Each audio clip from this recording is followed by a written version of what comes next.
want to pivot and talk a little bit about the elephant in the country, which is your grandfather was obviously the president of the United States, and your family is one of the most storied political dynasties in American history.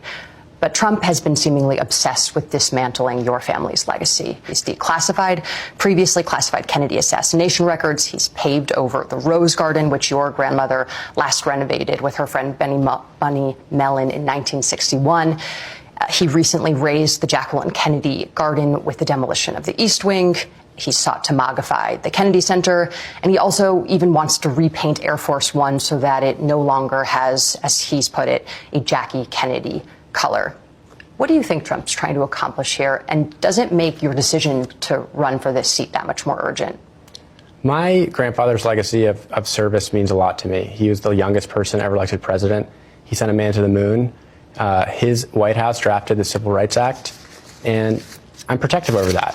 And President Trump, and it's not just my family's legacy, it's generations of Americans and New Yorkers who fought and sacrificed to build this country. And he is dismantling that legacy. He's so obsessed with the Kennedys and the Kennedy name and the Kennedy brand that he caged one and put it in his cabinet, a rabid dog in his cabinet, put a collar on my cousin RFK Jr. and has him there barking, spreading lies and spreading misinformation.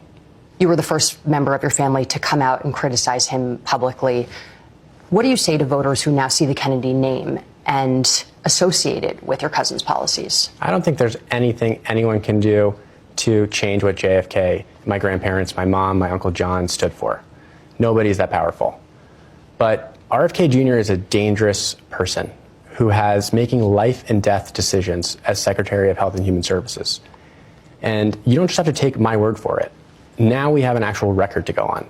He has cut a quarter of the people who work in his agency. He fired all the vaccine experts on the panel and replaced them with anti-vaxxers. He's cutting funding for life-saving research, cancer patients, giving them their last hope. And people should know, I mean, when he's not making infomercials for Steak and Shake and Coca-Cola, he's spreading misinformation and lies that are leading to deaths around the country. There's a measles outbreak in America right now, higher than it's been in 40 years as a direct result of what he has done. Do you think your cousin is profiting off of his position in the Trump administration? This brings us back to the corruption crisis that we're in. I don't think it takes a genius to know that the Trump administration is the most corrupt in American history. And I don't know who's paying him, but I know that what he's saying isn't making anybody healthier or safer, and that the American people should know when he barks who's actually talking.